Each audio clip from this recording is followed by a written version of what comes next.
Bonsoir messieurs, je me présente tout d'abord, Clément, je serai votre sommelier pour ce soir, nous allons discuter vin. Tout d'abord j'aimerais vous remercier de votre venue. Tout est bien, vous êtes bien installé, tout va bien? Très bien. Est-ce que je peux vous servir un peu d'eau minérale? Nous avions prévu Châteldon et Volvic, très bien. J'aimerais mettre l'accent, avant de commencer, sur le fait que je rejoigne votre venue ce soir, le thème de votre dîner. Nous allons parler d'amoureux du vin, amoureux de la terre ensemble, et j'aimerais présenter quelques vignerons qui me sont à cœur, et autour desquels nous avons pu discuter avec le chef d'Orient hier soir. Et parfois, vous allez voir que nous n'avons pas réussi à choisir entre deux personnalités différentes. Voilà. Sans plus attendre, j'aimerais vous présenter la mise en bouche, qui est en quelque sorte une mise en miroir d'un produit de la terre, d'un produit de la mer, toujours relevé par une pointe d'exotisme, quelque chose qui va donner le là à chaque plat. C'est un petit peu la signature du chef. Ici, c'est la chips de tapioca qui va donner un côté soufflé. Et j'aimerais associer justement ce style avec une bulle du sud de la France, Gilles Azam et sa merveilleuse femme Geneviève de Groot, en crément de Limoux, rosé, brut nature. Un petit peu exceptionnel, puisque la cuvée est réalisée 100% pinot noir. Voilà. Très intéressant par rapport à la tension, la finesse de la bulle qui va accompagner la chips de tapioca. Et bien sûr, venir ciseler un petit peu la chair de la viande de la volaille, comme le thon. Très intéressant. Voilà. Est-ce que l'apéritif vous convient? Est-ce que ça vous tente? Très bien. Ensuite, voilà que les choses se compliquent. Pour le foie gras poêlé, avec une chair délicieusement tendre. Les framboises fraîches qui vont ajouter encore une fois le là sur le plat. Les meringues, très beau jeu de texture. Et la verveine, rafraîchir le tout d'une manière phénoménale. J'aimerais faire un parallèle. Pourquoi pas essayer un blanc de l'Aude, les Corbières. Pierre Bory qui est installé à Montserrat. Vigneron très intéressant dans sa manière de penser le vin et de penser sa terre. Être paysan avant d'être vigneron, c'est quelque chose que nous avons à cœur. Belle représentation des cépages languedociens. Carignans blancs et gris, Grenache gris et blanc. Une pointe de macabeu. La pointe de macabeu va justement apporter la touche végétale qui fera vibrer la verveine qui est présente dans ce plat. Voilà. En parallèle avec un vin rouge, pourquoi pas. Ajouter une petite note de gourmandise en pensant justement à la framboise. Une dame, Clotilde Lavenne, pourquoi pas. En Irancy, donc vignoble de Lyon. Millésime 2013, Pinot Noir et César, avec une belle tension qui pourrait venir justement placer un jeu de contraste assez intéressant sur la chair tendre du foie gras. Voilà. Est-ce que ça vous convient pour la suite? Très bien. Nous changeons un petit peu de style. Pour être honnête avec vous, c'est mon plat coup de cœur de la dégustation d'hier. En parallèle, encore une fois, je n'ai pas su choisir entre deux influences. La première, Philippe Tessier, un très bon vigneron, sur l'appellation méconnue, mais pas moins qualitative, Courcheverny. Très beau cépage, le Romorantin, beaucoup de tension, millésime un petit peu évolué, pourquoi pas, pour aller toucher la note d'osmose qu'il y a sur la bisque de homard. Voilà. Dans l'intitulé, on peut voir un petit peu de café. Ce qui est intéressant, c'est que le café ne se sent même pas. C'est-à-dire que tout s'est bien fondu dans une sauce qui va vraiment très droit, simplement nappé, assaisonné naturellement la langoustine et la poitrine de cochon qui a été confite 72 heures quand même. Donc c'est un très beau travail de cuisine. Voilà. Le premier vin, Courcheverny, très beau Romorantin, en parallèle avec un vin qui vient d'une région qui m'a vu naître d'ailleurs, le vignoble de Bandol. Je suis marseillais et à Bandol il y a un vigneron qui est d'ailleurs le parrain de ma promotion quand j'ai débuté la sommellerie, Guillaume Tari, qui est installé au domaine de la Bégude, qui est un personnage irréductible. Voilà. Et c'est le nom de sa cuvée, 100% Mourvèdre, qui n'a pas eu l'appellation Bandol par rapport à la part de Mourvèdre dans l'assemblage. Voilà. Millésime 2016. On va essayer sur ce profil-là d'aller chercher une fine salinité marine comme on peut avoir sur les zones les plus fraîches de l'appellation Bandol. Très intéressant. Est-ce que tout vous convient pour le moment? Très bien. Voilà. Pigeon, très intéressant également. Nous avons trouvé un accord avec le chef, cette fois-ci sur ma région d'adoption.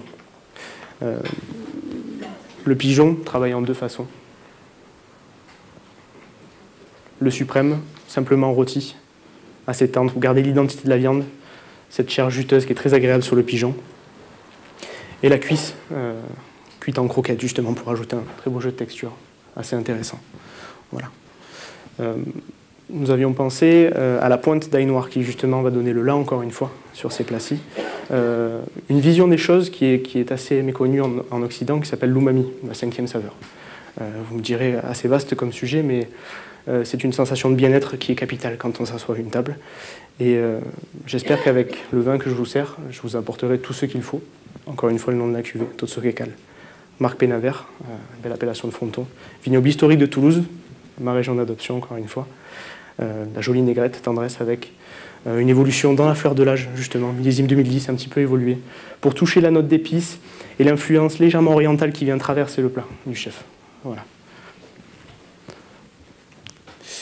Pour finir sur une note de douceur, accompagner les fraises gariguettes et la rhubarbe avec un vin du Roussillon, Charles Pérez qui est installé à Rivesaltes, cuvée rosée du Mas Béchat, en 2011, un peu d'évolution, 100% grenache noir, tout en finesse, servi légèrement rafraîchi, peut-être à température de cave, il serait intéressant de déguster ça comme ça.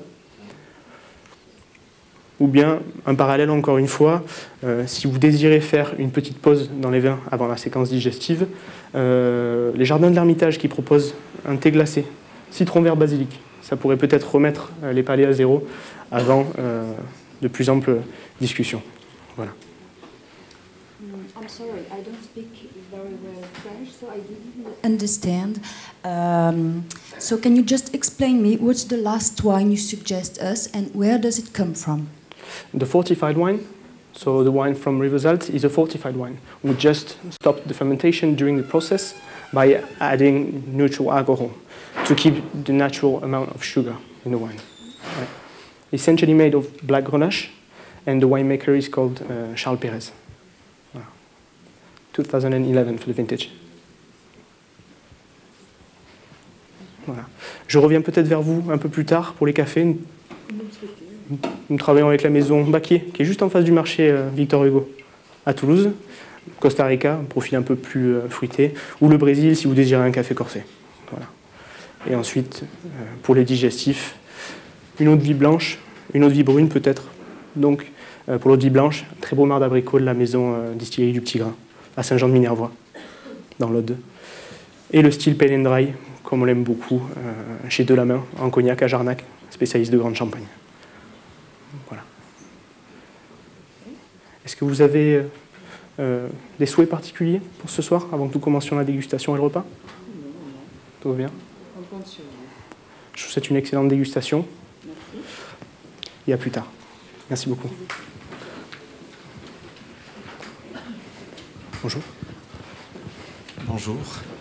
Vous avez à nous servir, après l'avoir décanté, le vin rouge que j'ai choisi, le tout sans commentaire. Très bien. Merci.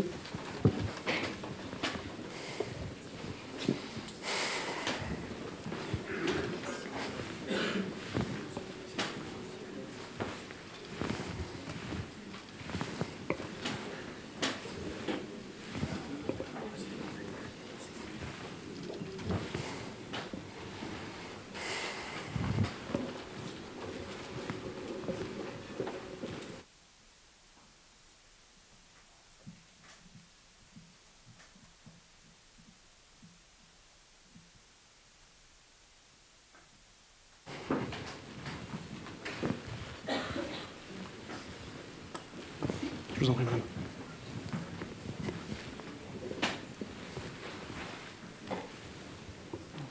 Je vous en prie.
Pourrais-je savoir qui a choisi le vin pour ce soir? Le vin rouge que j'ai choisi.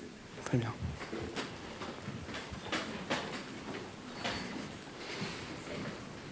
Les primeurs, Château l'Écluse en 2009, monsieur, à Broz. Je vous en prie.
Je vous en prie. Est-ce que vous me permettez de goûter le vin, monsieur, pour m'assurer de sa qualité? Tout à fait. Très bien.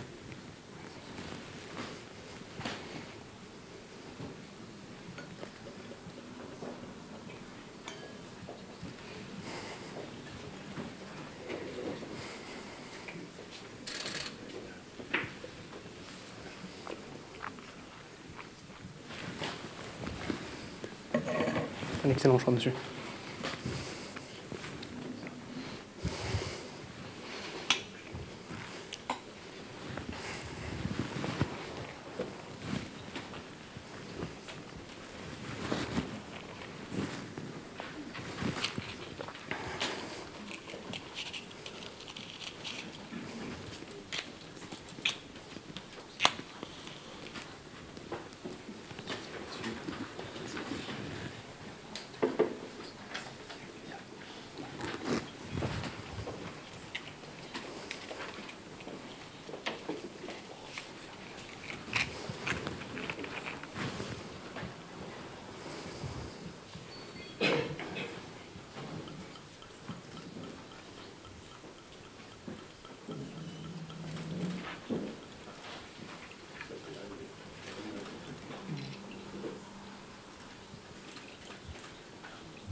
Monsieur, vous souhaitez déguster le vin ou ces dames peut-être? Je souhaite le goûter. Très bien.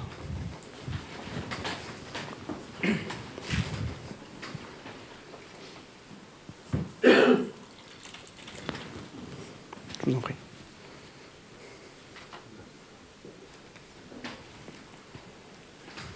S'il vous plaît.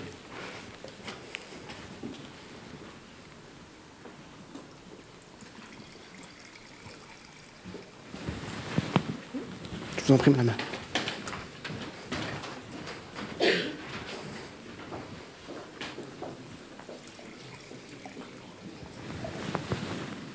Je vous en prie, madame.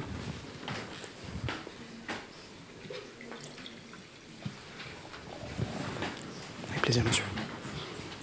Vous êtes à la moitié de votre temps, Clément. Voilà. Tout le monde dit vous êtes très bien, vous êtes tranquille. Je vous en prie, monsieur.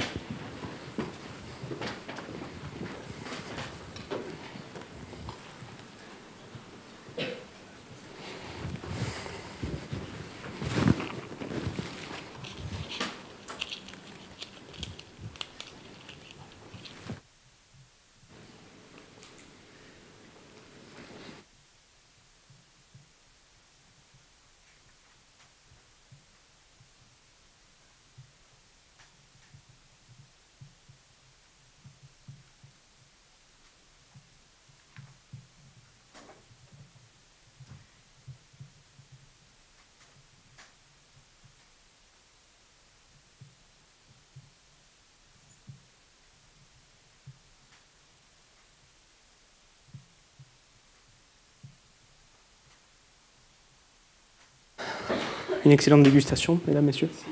Je vous en prie.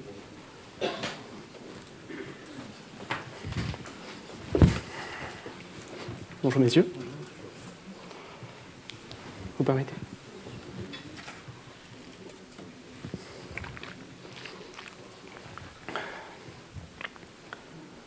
Nous allons commencer avec la dégustation du vin blanc. Tout d'abord, je tiens à préciser que le visuel est très attrayant. Disque brillant, un visuel net, limpide, viscosité moyenne. La teinte est très intéressante. Nous sommes entre le jaune pâle et le jaune légèrement doré, avec des reflets qui nuancent le tout, légèrement verdâtre, argenté. Une très belle clarté dans l'arôme. Première impression olfactive, très agréable, caractérisée par une gourmandise folle. Le fruit jaune mûr, par exemple, la pêche, nectarine, légèrement surmûrie, une touche d'acacia, miel d'acacia également, très intéressant. Miel d'acacia et peut-être même cire d'abeille. La gourmandise est rafraîchie avec une pointe d'agrumes légèrement zestés, mais des agrumes tirant vers l'exotisme. Le citron main de Bouddha, par exemple, ou le calamansi, qui tire entre le citron et la mandarine. Assez subtil.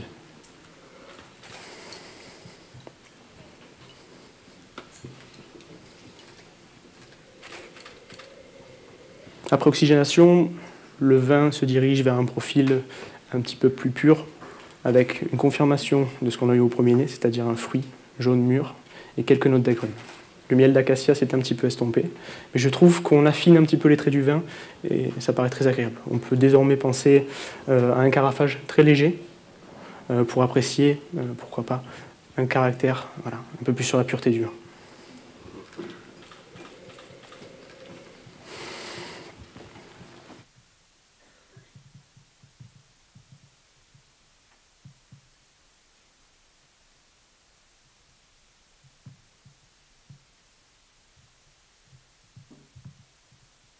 L'entrée de bouche est très agréable, vivifiante.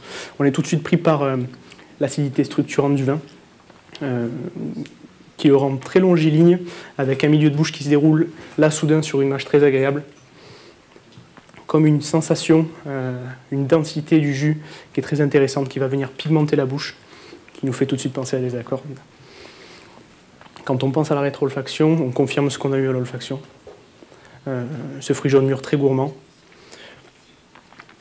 Et l'acidité du vin nous fait penser à un registre marqué par l'agrume également.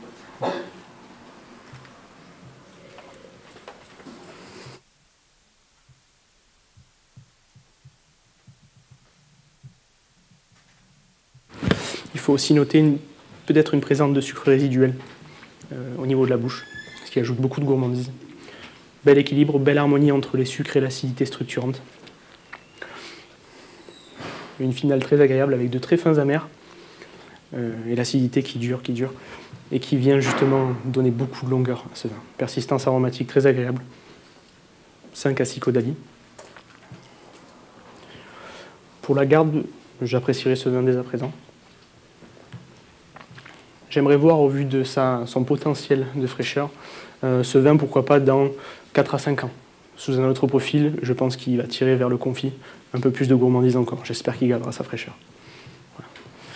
En accord, pourquoi pas faire un ton sur ton avec un tartare, pourquoi pas, de coquillage accru, un petit peu de Saint-Jacques, avec quelques macros pour ajouter une fine note saline à la place, et sur lequel on viendrait verser un bouillon dans l'esprit d'un ceviche, c'est-à-dire légèrement acidulé avec du citron vert, pourquoi pas un jus de betterave pour jouer sur cette douceur. Voilà. Petite purée de fenouil en dessous pour ajouter une dimension légèrement anisée, que j'apprécie particulièrement sur les plats d'une telle fraîcheur. Voilà. En accord de contraste, une viande, un poisson blanc, un filet de barbu, travaillé en gravlax encore une fois avec un petit peu d'agrumes. Et cette fois-ci, par contre, on viendrait ajouter, pour l'accompagnement, une frégola sarda, par exemple, travaillée en risotto, avec quelques billes de citron caviar du sud de la France, pour ajouter un jeu de texture assez intéressant sur le vin. Voilà. Température de service entre 10 et 12 degrés, pour pour apprécier quand même le bouquet, le laisser venir dans le verre. L'origine, je pense à une région du nord de la France, l'Alsace.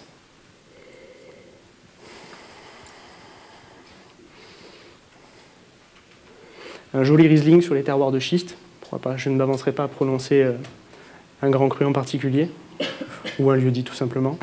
Je pense par contre à un millésime 2015. Voilà. Et j'achèterai ce vin aux alentours de 14 à 15 €. Et je le servirai dans mon restaurant avec plaisir.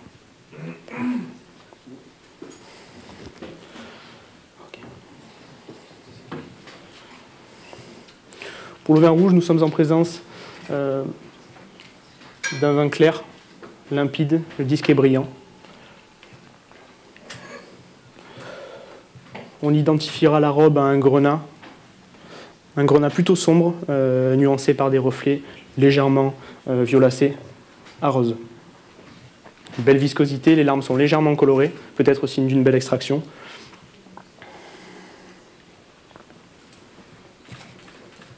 On peut faire une conclusion intermédiaire en disant que le vin est dans une phase de jeunesse.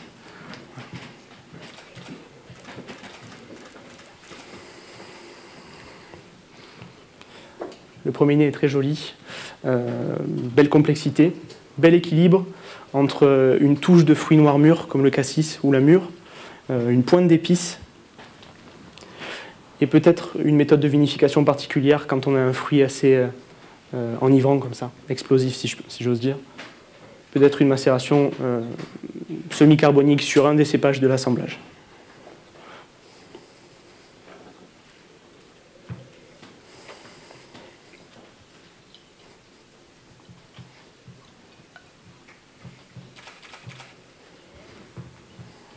Après l'oxygénation, on se retrouve sur un profil aromatique un petit peu plus brut, une résonance de terroir. Le fruit devient sous-jacent et on a quelque chose d'un peu plus terrien.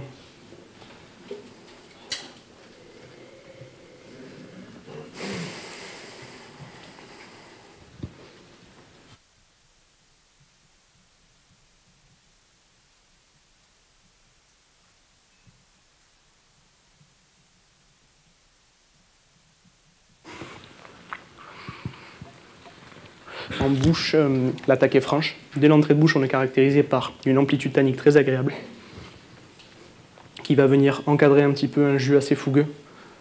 Je rejoins ce que j'ai dit par rapport à le potentiel, la jeunesse du vin.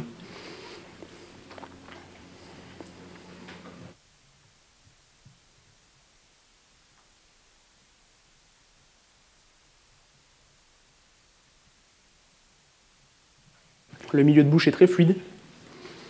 C'est justement ces tanins qui vont nous donner un côté aérien au vin, très agréable. Faciliter la dégustation. On se déroule en finale jusqu'à une vibration tannique très importante qui va être l'ossature du vin et une rétro-olfaction gourmande également, comme le premier nez qu'on a eu, autour du fruit noir mûr et peut-être quelques notes d'épices. Voilà. Persistance aromatique très agréable, 6 à 7 codelles.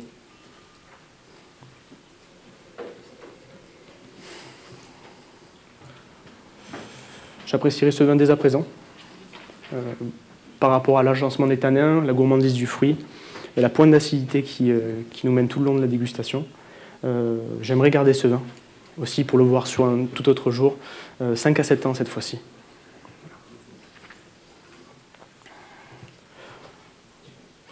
En accord, pourquoi pas servir une viande de bœuf, un paleron de bœuf grillé, servi avec des avocats snackés également, peut-être un tour de fleurs de caviar pour venir saler naturellement la viande, et une confiture d'algues pour essayer de faire un terre-mer intéressant. Voilà. Essayer d'enrober un petit peu la sensation tannique qui, dans les premières années, peut paraître assez rude à la dégustation. Voilà. Température de service entre 16 et 17 degrés. Ne pas excéder les 17 degrés, sous peine de servir le vin sous un jour beaucoup trop opulent, beaucoup trop charpenté.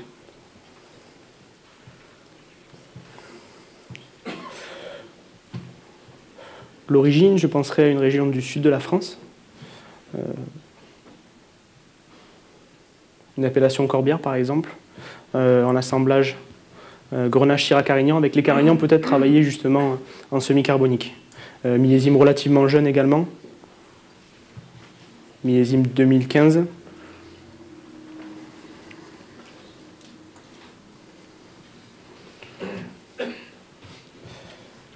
J'achèterai ce vin.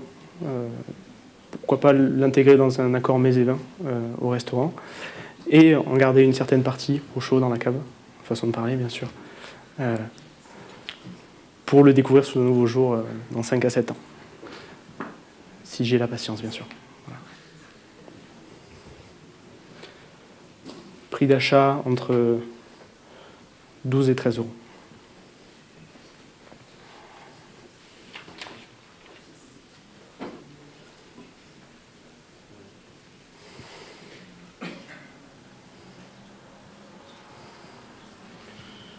Produit numéro 1, eau de vie de grain, origine Amérique du Sud, Amérique centrale, Tequila Silver.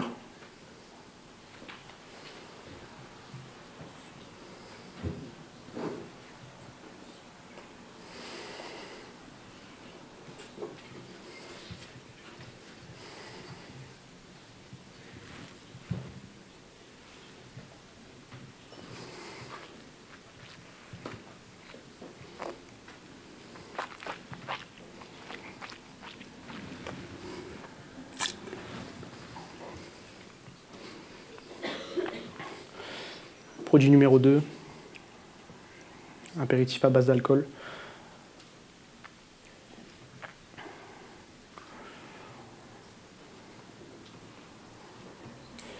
Dont le produit de base serait une gentiane. Voilà. Merci beaucoup. Merci.